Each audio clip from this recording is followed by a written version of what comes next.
Os egípcios aproveitavam as cheias do Nilo, que fertilizava muito suas margens. Por isso, o historiador Heródoto dizia que o Nilo era a dádiva do Egito. O rio Nilo era parte do crescente fértil. Ao longo de toda a sua extensão surgiram nomos, que eram comunidades que faziam canais de irrigação ao longo do rio. Por volta de 3200 a.C., o faraó Menés unifica os dois Egitos, o Alto e Baixo Egito. Agora, todos os nomos faziam parte de um só território, dando início à primeira dinastia. Eu sou Menés, o faraó dos dois mundos. Sou um representante dos deuses aqui na terra. O faraó tornou-se a figura política principal da sociedade egípcia e era considerado um representante dos deuses, o que fazia do Egito uma teocracia. Vejam, contemple o seu soberano como um deus aqui no Egito. Nada poderá me ferir. Tenho poderes inigualáveis e força incomum. Nada poderá me deter. Dizem que Menés governou o Egito por cerca de 30 a 60 anos. E o faraó invencível e poderoso acabou sendo morto por um hipopótamo.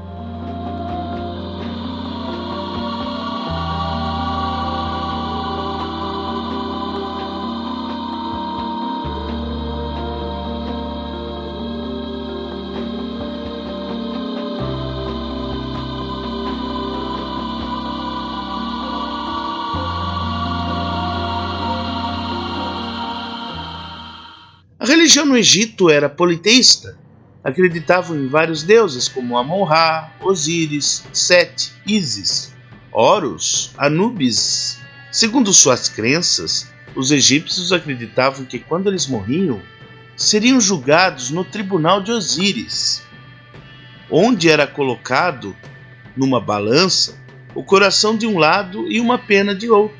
A simbologia disso era a pessoa ter uma consciência limpa e não ter deixado nada para trás ao morrer. Andou aprontando, né, seu Amenhotep? Que coisa feia! Eles seguiam as ideias descritas no Livro dos Mortos, onde previam a reencarnação. Por isso defendiam que o corpo deveria ser mumificado para que a alma pudesse retornar ao corpo conservado. A mumificação era preparada como um ritual. Os órgãos do corpo eram retirados e colocados em vasos. O cérebro era retirado pelo nariz. Em seguida, o corpo era preenchido por ervas como alfazemas e alecrim. O corpo era embalsamado e enrolado em faixas. Em seguida, eram colocados em sarcófagos e levados às câmaras internas dentro das pirâmides. As pirâmides eram túmulos de antigos faraós. As mais famosas estão no Vale dos Reis, Miquerinos, Khefren e Quéops. A sociedade egípcia poderia ser dividida assim.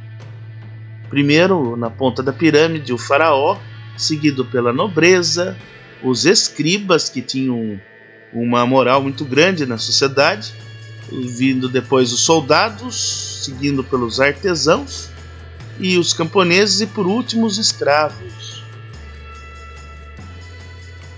Na época dos Ixos, por volta do século XIX a.C., os egípcios moravam no Baixo Egito.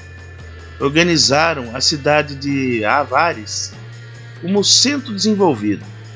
Nessa época de grande prosperidade, os hebreus saíram do Oriente Próximo por causa da seca e vieram parar no Egito. Foi nessa época que ocorreu a história de José do Egito, um hebreu que tornou-se influente e tornou-se o primeiro-ministro do faraó.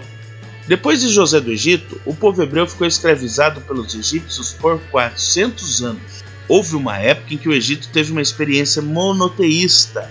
Por volta de 1390 a.C., Amenófis IV foi um faraó que resolveu fazer uma revolução no Egito. Passou a divulgar que Deus era um só e que o nome dele era Atom. A partir de agora, quero que me chamem de Akhenaton, que significa filho de Atom. Quero que todo o Egito deverá saber que Deus é um só. Amado de Osíris, sabemos que tal atitude poderá ofender os deuses. Que deuses? Só existe um, é Atom. Exijo que o Egito construa uma escola mística para dedicarmos os estudos cósmicos. Para compreendermos a consciência do universo inspirado em Atom, a atitude de Amenófis, ou melhor, Akhenaton, diminuía a influência dos sacerdotes, que logo passaram a se voltar contra o faraó. Akhenaton e Nefertiti tinham 2 filhas e logo nasceu o mais novo. Nasceu com uma deformação física. Os sacerdotes logo culparam as atitudes de Akhenaton, que já sofria muita pressão. Os deuses o puniram, grande faraó. A consciência cósmica que o Senhor defende não é maior que a ira dos deuses. Por favor, deixe-me em paz. Acredito que um dia as pessoas da Terra estarão preparadas para entenderem que Deus é um só. Um dia irá nascer alguém que vai trazer essa reflexão por todo o planeta. Os sacerdotes batizaram o filho de Akhenaton e Nefertiti de Tutankhamon, que marca uma retomada das crenças politeístas. Akhenaton acabou se matando e o politeísmo volta com força ao Egito, no governo do rei Tut, mas esse jovem faraó foi assassinado por questões políticas.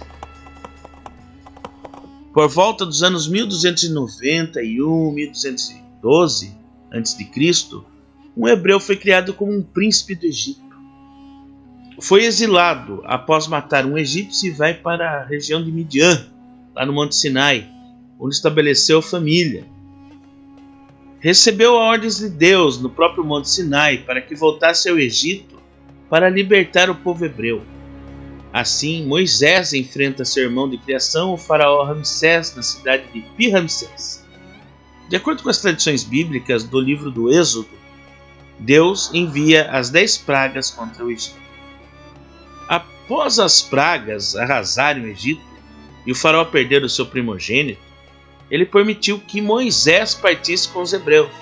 Segundo as tradições, Moisés atravessou pelo Mar Vermelho quando Deus abriu passagem para o povo hebreu.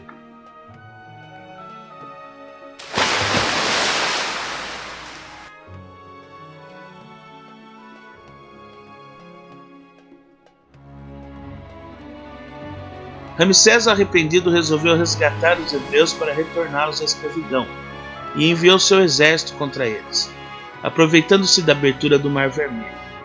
Mas o mar acabou se fechando enquanto os egípcios atravessavam, arrasando o exército de Ramsés.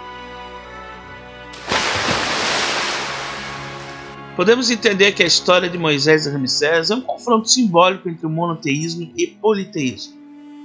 Ramsés também ficou conhecido pela construção do templo de Abu Simbel. No século 8 a.C., o reino Kush domina o Egito e inicia a dinastia dos faraós negros, da 25ª dinastia. Nessa época destacamos as construções de Nuri e Meroé através do faraó Pi. Quando o faraó Pi faleceu, assumiu seu irmão Shabaka. Seu governo marcou um período de trégua entre os assírios, que estavam dominando parte do Oriente Médio. Foi sucedido por Taraka, que foi um grande guerreiro, defendeu o Egito e outros reinos, mas acabou sendo derrotado pelos assírios. O filho de Taraka, Tanatamon, ainda tentou recuperar o reino, mas o Egito passa a ser comandado pelo Império Assírio. No ano de 525 a.C. ocorre a Batalha de Pelúsio, onde o persa Cambises invade o Egito e derrota os soldados, usando gatos contra o exército egípcio.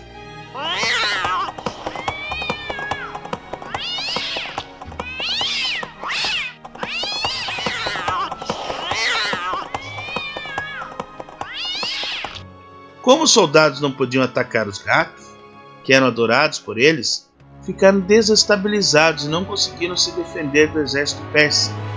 Os persas passam a dominar o Egito.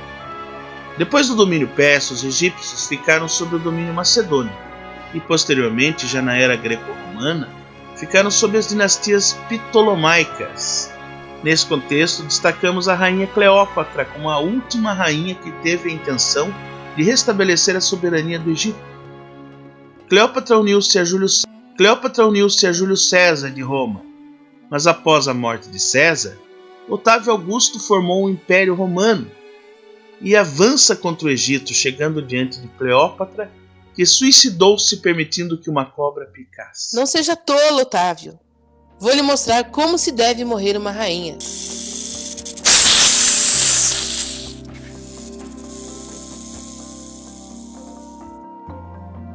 Assim concluo a minha aulinha sobre o Antigo Egito. Muitas coisas podemos falar dessa brilhante civilização africana. E sabemos que seu legado, além de muitas coisas, são os estudos da consciência cósmica. E aí, curtiram essa videoaula? Pois então inscreva-se no meu canal, dê o like, compartilhe os vídeos com seus colegas, com seus amigos. Assim eu vou conseguir mais inscritos.